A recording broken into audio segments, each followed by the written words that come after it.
हर सुबह फजर के अजान के साथ ही अलका जाग उठती थी और उसकी रोजाना की दिनचर्या भी शुरू हो जाती थी। लेकिन आज अजान की आवाज़ के बाद भी वह बिस्तर से उठी नहीं। नींद तो खुल गई थी, परंतु बिस्तर से उठने की हिम्मत नहीं हुई। थोड़ी देर लेटे लेटे सीलिंग को निहारती रही। फिर जब बेचैनी होने लगी तो बेमन से बिस्तर से उठ गई। स्टोव पर चाय का पानी रखने के बाद बोझिल कदमों से अखबार लेने के लिए मेन गेट की तरफ चल दी। फर्श पर पड़ा अखबार उठाते ही वह चौंक गई। पास ही एक सफ़ेद रंग का बंद लिफाफा पड़ा था। लिफाफे पर लिखा था, सिर्फ अलका दीदी को मिले। आगे पीछे न कोई नाम न कोई पता, डाकघर की सील भी नहीं थी। इतना तो तय था कि कोई व्यक्ति खुद यहाँ लिफाफा डालकर गया है, लेकिन कौन और क्यों? इसी उधेड़-बुन में जिज्ञासा हुई और तुरंत लिफाफा खोलकर देखा तो एक चिट्ठी रखी मिली।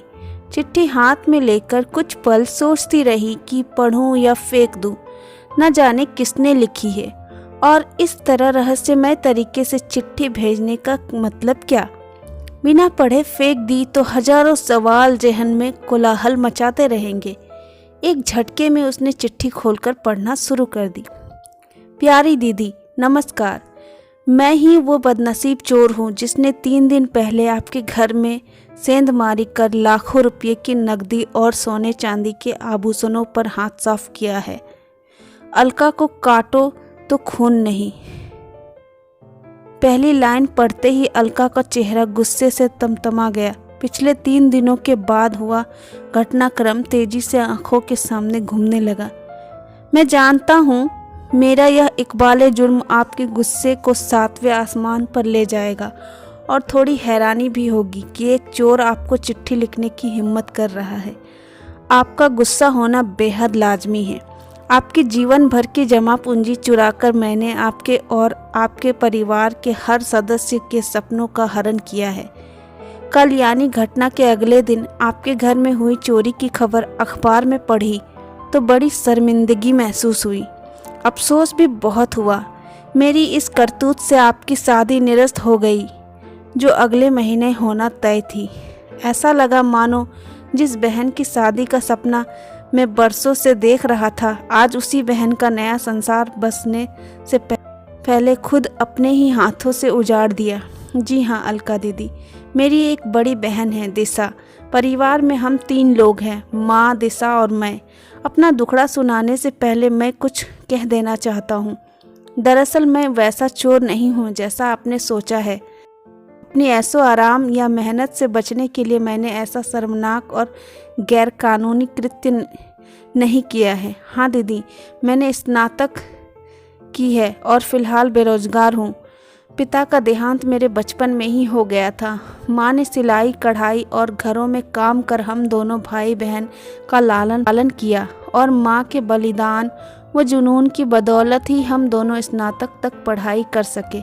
फिलहाल किसी छोटी मोटी नौकरी की तलाश में हैं, लेकिन काफ़ी चप्पलें घिसने के बाद भी नौकरी से मरहूम हैं। बड़ी बहन की उम्र शादी के लायक हो चुकी है। उसकी आंखों में शादी को लेकर सजने वाले सपने मुझे साफ नजर आते हैं, लेकिन घर की आर्थिक स्थिति के चलते ही वो खामोशी धारण किए हुए हैं। मैंने और माँ ने बहुत प्रयास किए कि किसी तरह यहाँ वहाँ से पैसे उधार लेकर दिशा की शादी कर दे, लेकिन हर जगह दहेज और शादी कार्यक्रम के अच्छे इंतजाम की डिमांड हमें मजबूर करती रही। और फिर हम जैसों की मदद भी करता कौन है। बेटी की शादी ना होने से माँ भी दुखी रहने लगी है। माँ का दुख और बहन की घुटन मुझसे बर्दाश्त नहीं हुई। इसी जद्दोजहद और पसोपेश के चलते मैंने चोरी जैसी घृणित अपराध को अंजाम देने का दुस्साहस कर डाला। करीब 10 दिन अलग अलग घरों की रैंकी करने के बाद आपके सूने घर में चोरी करने का मौका मिला और आपके घर से लाखों का सामान चुरा लाया। मैं खुश था कि अब धूमधाम से दिशा का विवाह कर सकूंगा।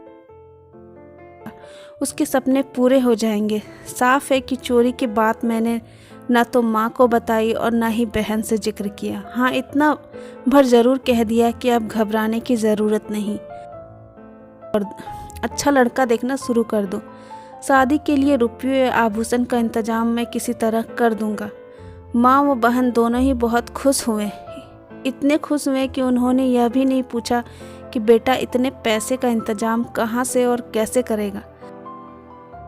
शादी की बात सुनकर तो दिशा का चेहरा शर्म और खुशी से दमक उठा था। उसकी खुशी देखकर मैं गदगद हो गया। पहली बार एहसास हुआ कि अपनी जिम्मेदारियों और कर्तव्य का निर्वहन करना कितना सुखद और मन को आनंदित करने वाला होता है। बहन की शादी कर हम दोनों माँ बेटे मानो 4 धाम के तीर्थ कर लेंगे, लेकिन क्या एक बहन की जिंदगी उजाड़ कर दूसरी बहन की खुशियाँ खरीदी जा सकती है? आपकी आंखों से बहते आंसुओं से मेरी बहन के जीवन में कभी खुशियाँ की बारिश नहीं हो सकती दीदी।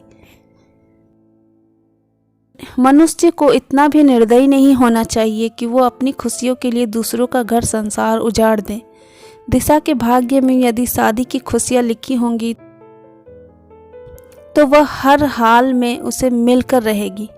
बड़े बूढ़े कहते भी हैं कि भगवान ने सबकी जोड़ियां बनाकर ही नीचे भेजा है। मैंने सोच लिया था कि आपके सारे रुपए और एक एक आभूषण आपको लौटा दूंगा। कल दिन भर चिंतन मनन करने के बाद मैंने सामान लौटाने का यह तरीका अपनाया है ताकि आपसे क्षमा याचना भी कर सकूं। हो सके तो मुझे माफ़ कर देना दीदी। मैंने आपका सारा सामान एक थैले में रखकर आपके घर के मेन गेट से टिका कर रख दिया है। जब तक आप सामान नहीं उठाएंगी मेरी नज़र उस पर जमी रहेगी ताकि कोई और सामान न चुरा ले। एक साथ कई तरह के भाव अलका के चेहरे पर आकर धमाचौकड़ी करने लगे। चिट्ठी हाथ में दबाए वो बहुत तेजी से दरवाजे की ओर दौड़ी। एक झटके से दरवाज़ा खोला, थैला वहाँ रखा था। जल्दी से थैला उठाकर वह अंदर आई, एकदम से बिस्तर पर पलट दिया।